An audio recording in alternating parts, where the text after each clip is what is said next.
Maggugulay ako ng pako. Binili ko sa palengke.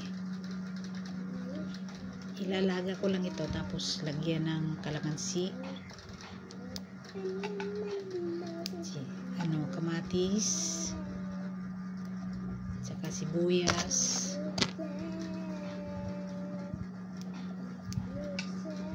Masarap na to.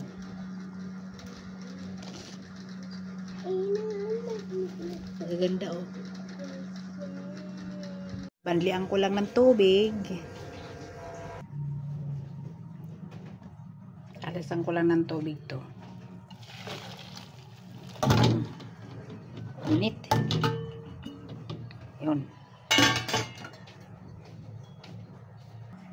Nilagay ko na yung sibuyas at kamatis. Tapos lalagyan ko ng kalamansi. Yan. Tapos kunting asin lang. Kasi bawal sa atin yung maalat. Halo-halo. Yan. Sarap na. Sarap.